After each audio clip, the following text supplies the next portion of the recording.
all that hard work done. Oh, that. I'm scared I'm going to hit it accidentally. I know, right? I'm like really careful. All right, we're talking about single replacement reactions. There are two types of single replacement reactions. The details I'm about to tell you are not in your textbook. So if you get confused, ask me, okay? So the first type of single replacement reaction is right here, okay? So this first bullet point where it says if metal A is more active than metal B, which is in the compound, then metal A will replace metal B, like they'll switch places and you get a new compound, and then you kick out metal B and it will be by itself. Does that make sense? So you're going to want to make some notes here. This lone metal A, right here, needs to be more active than the metal that's in the compound. Okay, so basically if you have two metals, then they have the ability to switch places if the lone metal is more active than the one in the compound. How do we tell if the metal that's alone is more active than the one in the compound? We have to look at something called the metal activity series, which you do not memorize, which I will give to you on the final. And it is on the top of your worksheet. So right here is the metal activity series. Okay? The metals that are further to the left are more active than the metals that are on the right. You'll notice that the metals that are on the right are metals that tend to be in jewelry, like gold and silver and copper. Okay? All right, so a couple things that I want you to note are, in this metal activity series, do you see the hydrogen that's bolded right here? Mm-hmm. I want you to write acid next to it. Because if I drop a piece of metal in an acid, we're going to be using the hydrogen as a reference. And I'll talk about that in a second. Okay? Okay, let's do a sample problem for this first type of single replacement reaction. Let's take a look at student exercise number 4, which says aluminum foil. Notice that is a lone metal, right? It's not combined with anything. Aluminum foil is added to an iron 2 sulfate solution. So this aluminum is my lone metal, and the iron 2 is the metal that's in the compound. Does that make sense? In order to figure out whether this single replacement reaction will occur or not, I have to look and see if the aluminum that is by itself is more active than the metal in the compound. So look at the activity series. Do you see aluminum further to the left, meaning it is more active than the iron? Yeah. Mm-hmm. Yeah, because isn't your aluminum right here, and your iron is over here, so the aluminum is more active than the iron. So the aluminum will replace the iron in the compound. So when they switch places, what would the name of my compounds be? Or my compound and the element that I'm kicking out? Aluminum sulfate? Aluminum sulfate and just iron. So the Roman numeral is not relevant here because I'm just kicking out just a piece of metal. Okay? It's not an ion. Okay, so this reaction will occur because the aluminum metal was more active than the iron, okay? So I'm going to circle letter A because the question was, predict whether this reaction will occur, and it will. Sometimes the phrasing is different. Sometimes the phrasing is, will a spontaneous reaction occur? And it's the same sort of thing. Like if this metal that's alone is more active than the metal in the compound, then they will switch and a spontaneous reaction proceeds. Make sense? Okay. Do you want to do one more example? Okay, let's go to letter B. Manganese metal is added to acetic acid. Acids always begin with what element? Hydrogen.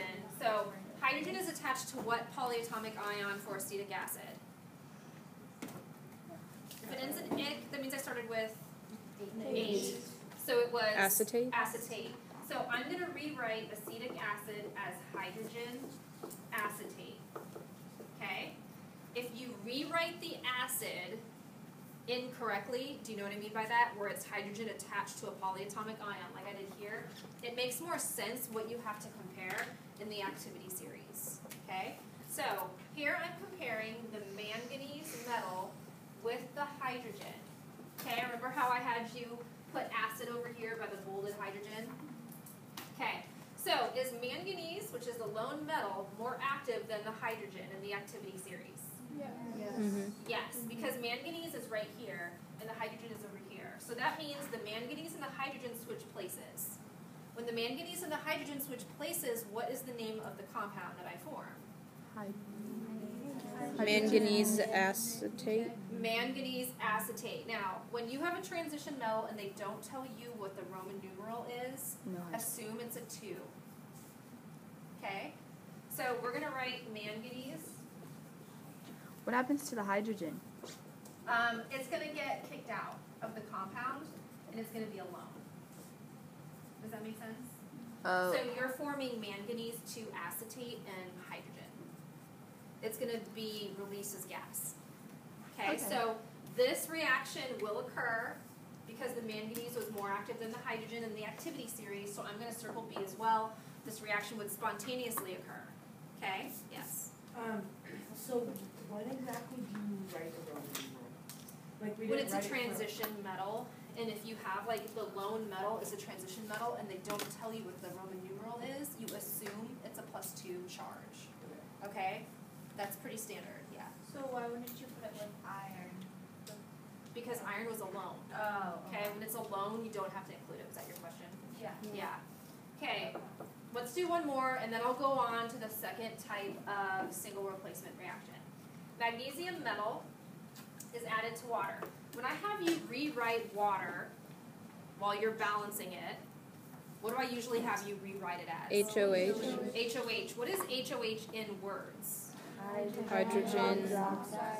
Hydrogen hydroxide, so rewrite water as hydrogen hydroxide, because it makes it easier for you to see what substances should be trading places, okay?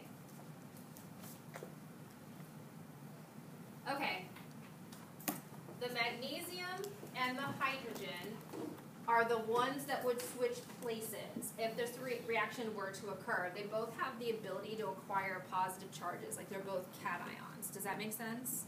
Okay. Okay, so there is a list of metals that will react with water at room temperature. It is right here. It's the second bullet point. Okay, it says lithium is the most active, then potassium, barium, strontium, calcium, and sodium. So if I put a little bit of this in some water, it will, like, just spontaneously react, and it will produce hydrogen gas and a hydroxide with a metal attached to it. Is magnesium on one of my lists? I'm sorry, on my list of one of the active metals. So this reaction is not going to occur. Does that make any sense? Mm-hmm. So for water, you always have to look at them. Okay, yeah. I tend to not give you many of these, but I just wanted to give you an example because I think there's one on the worksheet. Okay? For Wait, tonight's homework. So So if this reaction were to proceed, the magnesium and the hydrogen would switch places. And I would have magnesium hydroxide plus hydrogen. Okay? It's not going to proceed because magnesium is not one of my metals that is going to react with water at room temperature based upon what I gave you right here. Okay? Wait, so they do switch places? They don't. So since they It don't just switch stays high. You places. can write no reaction. Okay. You could write non-spontaneous. Could you write magnesium plus hydrogen hydroxide? As reactants and then just write nothing on the product side? Yeah. You could, but usually we just write no reaction. Or you could you write just magnesium hydrogen hydroxide on the reactant side because it's the same thing because nothing changes? Okay. You have to have those numbers. do you lose this No. highlighter? You're not Oh, that's memorizing mine. any of this. This Okay? would be like to hear it. Sorry. All right. Thank you. So does that make sense that I just I picked did? it up because I thought it was something. Yeah? Yeah. Okay, let's talk about the second type of a single replacement reaction.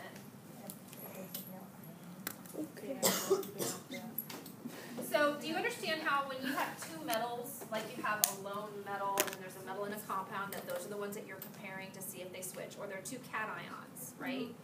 So now what we're going to do is talk about what happens when you have two nonmetals. The nonmetals will be halogens. What group number are halogens in? 1. No.